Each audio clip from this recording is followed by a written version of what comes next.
Hi guys, welcome back. So today I wanted to go over some frequently asked questions that I get about EF Ultimate Break a lot of the time that I thought, why not just make a video about it as opposed to like individually answering these questions all the time. So here are the 6 most frequently asked questions that I get about EF. By the way, I know I usually talk with my hands a lot. I do have black spray paint on them. I try to wash it off the best I could, but we just moved into a new house, so I've been doing a lot of painting and sometimes this just happens and it'll come off in a few days. Okay, so the first question that I get asked all the time is EF Ultimate Break overpriced? Because a lot of the times people think I could probably do that cheaper on my own, or why would I spend all this money, all that good stuff. So personally, I don't think EF Ultimate Break is overpriced because everything of that's included in that one price. So first of all, it's gonna be interest free, so you can pay it at your own pace. You can do monthly payments, bi-weekly payments, or all at once. So you can kind of figure out what works best for you, your paychecks, your whole money situation. And then what comes with that price is you get round trip flights, you get all of your accommodations, all transportation, you get airport transfers, you get every breakfast included, you get your welcome and farewell dinner, so that's like your first and last dinner. Sometimes they include more meals like lunches or dinners, it just depends on the trip. And then also you get your tour guide who's with you all the time, you get access to the EF Ultimate Break 24/7 hotline in case you have an issue over your trip. You really get pretty much everything you could think of. The only money that you're bringing is for like tipping or paying for souvenirs or any like extra activities. But a lot of the activities you want to do on these trips are included. So like entrance to, you know, those big attractions in those big cities like Rome. I think you pay for like the Vatican, the Colosseum. You get all of that entrance. So you're not paying for that in addition to the price. So I feel like a lot of the time you don't have to worry about any of that. So you might be paying maybe a little bit more, but then you don't have to worry about the logistics, or if something gets delayed, you don't have to freak out and be like, I'm in a foreign country, what do? I have no idea how to get there. They have it all figured out. So I think just paying for that peace of mind is worth it for me because I'm usually the coordinator for my husband and I do all of the planning, all of the research, and sometimes I really just don't want to have to think about that. I want to be able to just like pack my bag, go on vacation, and not have to worry about any of that. So I personally don't think it's overpriced for everything that you get. So another question I get all the time is, who is EF for? Like, can I travel by myself, or, you know, I want to go with a friend, or I want to go with my partner. So EF, you can do any of that. You can travel with someone and you can tell EF when you're booking your trip. You can link your accounts with someone else. You can either call them, or if you're looking to like put them as your roommate, you can do that as well.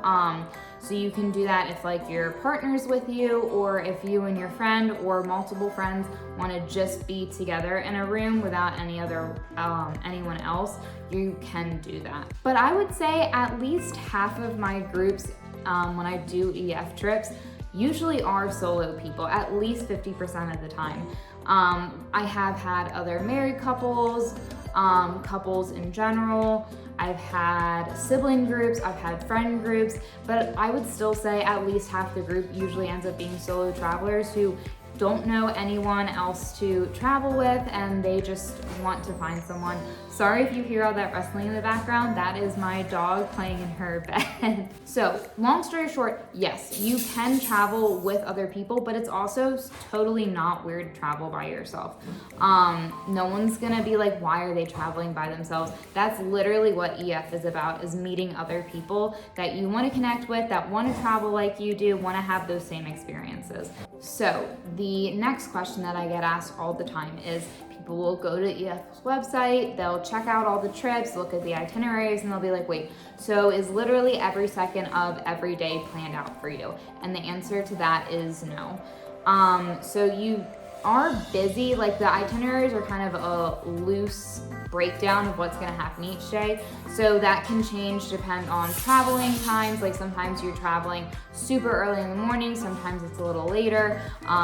And then also you might stop along the way. So you're traveling from one city to the next, but if you're in a bus, you might stop at another location. Like when I was in Italy with EF, we were traveling from, I believe it was Rome to Florence, and we stopped in the middle of that to visit Pompeii. So that was just like an extra thing. I'm not sure if it was on the itinerary or not, but that was just like an added thing that we chose to participate in because my group really wanted to go. And that was something our tour director scheduled for us because we decided, yeah, you know what, we really want to see that. Why not? We're already here. We're already going to be traveling. We'd want to break from the bus anyway. And then while you're looking at itineraries, you might also see, free time suggestions, or tour director might plan extra activities. So you might have free time, your tour director can give you suggestions, you can go nap if you're jet lagged or something, you can go shopping, or sometimes, a lot of the times actually, your tour director is gonna plan free time activity for your group. So you don't have to do those optional excursions that your tour director plans, but I personally usually really enjoy them because they're super like immersive into the culture a lot of the times, things that you wouldn't normally be able to do or think about. Like when I was in Greece, our tour director scheduled a boat day in Paris. So that was 8 hours. It was all you can eat, all you can drink. We went snorkeling, cave diving, cliff jumping. It was beautiful. But again, like I wouldn't have ever chartered a boat and gone out, by myself for the day. So it ended up being super worth it. I really enjoyed it. But at the end of the day, you don't have to do any of that. Even if you're scheduled to go see a city, do a city walk, do a tour with your group. At the end of the day, you don't have to do that. You can do your own thing. I know I've had people in my groups before who really just wanted to use EF because they coordinated all the traveling stuff and the logistics, and then they kind of did their own things in the city. It really is up to you. You can make it however you want it to be. So you can have as much or as little free time as you want. A lot of the times, people will go off into smaller groups, or if, a big group, everyone wants to go to the same restaurant, you might all go to there together. It's really whatever you want to make it. You can really customize it. So don't look at the itinerary and think that you're really bogged down by just the things that are on the itinerary. The only thing that you really have to stick with is the travel logistics. So when you're leaving one city and going to the next, that's kind of the biggest thing that you really have to stick to. Okay, so the next question I get all the time is, look, I know that you say a tour director is included with the price, but what does the tour director do? So the answer is, they literally do everything. Everything you can think of. Any issue you have, any suggestions you need, they are there. They're there to help you. Like I've had people who've lost their luggage, lost their phone, lost their passport. They had to go get all of that stuff taken care of. They had to take, a bus or a ferry to a different place so that they could retrieve their personal items. The tour director goes with them. They help coordinate all of that. They'll contact restaurants if you lost something there. That gives me a peace of mind. Thankfully, I haven't lost anything, but in case anything were to happen, I know that they would be, that extra kind of safety net for me. Another thing that they can do is offer you free time suggestions, or if you have something in mind, like a certain activity, they can tell you where to go, what a reputable place is for like eating or getting a tattoo, or if you want, I don't know, like a custom dress made or something embroidered, like just random things.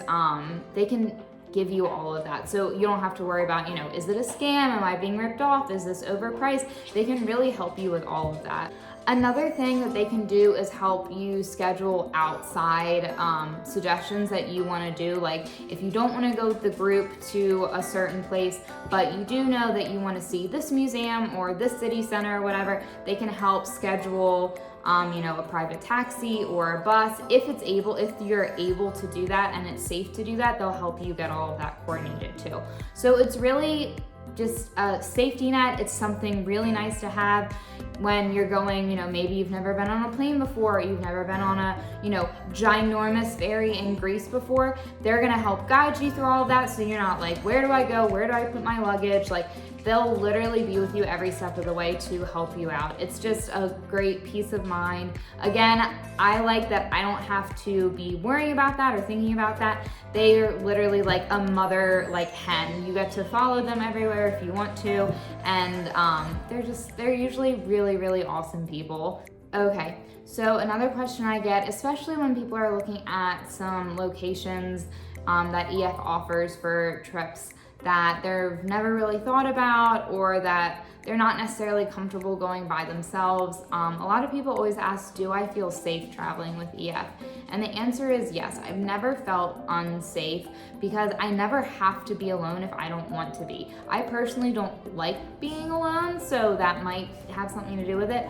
But for me, I can either be with one other person, a small group, I can go with the whole group. So I'm never alone wandering around in a city, not sure of what to do. And then our tour director is always there so that they can make sure that we're going to the safe places. We're not, wandering the city streets, like no idea where we are. We always have, contact information. We have all of the logistics taken care of. I always feel really comfortable because I know like this company would not risk anything by putting us in a place that we wouldn't be safe in. And it's just that extra peace of mind. I know I keep saying that, like extra safety net, extra peace of mind, but like I'm very type A and I have a ton of anxiety. So knowing that EF like takes care of all of that makes me feel like I can actually relax on vacation. So it just, I don't know, I really enjoy it. Okay, so the last question that I get all the time is, what's the difference between all the different trips? So you have, standard, which is now called essential trips, or you have ultimate plus trips. So standard trips or essential trips are usually a mix of hostels and hotels, usually a little bit more hostels, and you usually have anywhere from like 3 to 5 roommates of the same gender, but you can pay for rooming upgrades. So you can pay to only room with one person, whether you know them or not, or you can pay to room by yourself.